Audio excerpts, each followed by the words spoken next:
Page 23, this is Unit 5, I guess, and we're talking about an arpeggio exercise. They have some words up there about a minuet, and you can read all about those. I usually talk about minuets and so forth when I get to them. I guess they're calling this arpeggio exercise a minuet. I'm not sure of whatever. Just because a piece is in 3/4 time doesn't mean it's a minuet. I mean, minuets are in 3/4 time, but you can have other things in 3/4 time that are not minuets. You can Google minuet and read all about it. Arpeggio exercise. Well, exercise is like a study or an etude or something that you're doing to get practice in doing whatever it is you're doing. An arpeggio is a type of broken chord. And again, keep in mind a lot of things in music, most things in music, people don't agree on. You get all kinds of opinions about everything. People don't even agree on what an arpeggio is. But I think most people, including me, believes an arpeggio is a type of broken chord where the pattern of the notes is from bottom to top or top to bottom. Let's go to C chord, C major. And if I do a C chord, it's every other note with the bottom note is a C. It's every other note in the scale, and C major has all the white keys, so here. It's a C chord. If I play a broken chord, I can play any kind of pattern. It's just, there's thousands of patterns.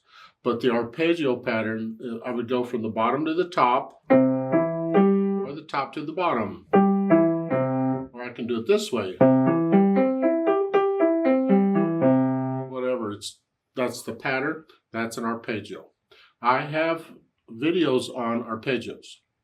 So in addition to the scales, if you haven't been, you need to be doing the arpeggios. And just do it one octave. And I use the same kind of fingering that they're using in this exercise where I stretch out to the octave here. And that changes the fingering then. Instead of 3/5, it's 2/3. Here it's 4/2. And do the arpeggio also then when you're doing scales. But remember, when doing scales, it's that trill exercise that will help you the most slowly. And with the arpeggios, the tremolo. A tremolo and a trill is the same thing. It's just that a tremolo, the notes are farther apart. That's here. This type. That will help you the most because that helps to drill it into the muscles where things are. And that's what an arpeggio is. And this is just, if you look at it, you see it's an arpeggio. We have two sharps in the key signature. We're in the key of D major here. And so we're using the D chord. It's a chord, every other note in the key. Well, D major has F sharps in it. So it's here, here. So it's every other note in the key. It's a D chord, or in this case, a D arpeggio. Fourth finger on the F sharp, not third. They teach third, I don't. I teach fourth. So it's a stretcher, but it's an important stretch. You need to be able to do that. So you got to learn to spread the fingers apart. And so that's all we're doing here. So look it over. It's one line long with a repeat. You can play it twice. Treble, bass, clef, two sharps in the key signature. I already said that. You're in the key of D major. Do the scale and arpeggio for D major. Now go ahead and do B minor also. B minor has two sharps in its key signature. Scale and arpeggio both. And 3/4 time signature. Right hand, you just have the 1 and 2 and 1. And then I stay there. 3/2/5.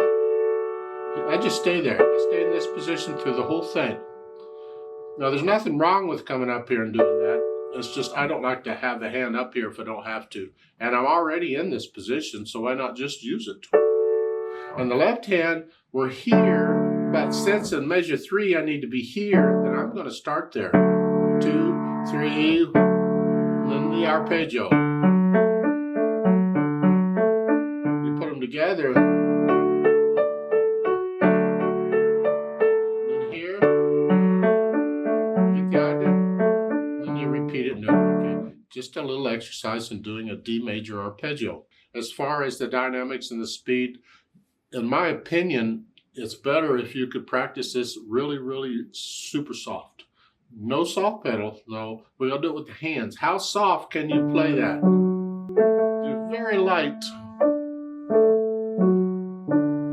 I have have problems with my left hand and the nerves, so it doesn't work quite as well as it should. But the idea is learn to play really super soft, because even with the scales, how soft can you play these scales? Over time, you get better at it, and then it's that control of lightness.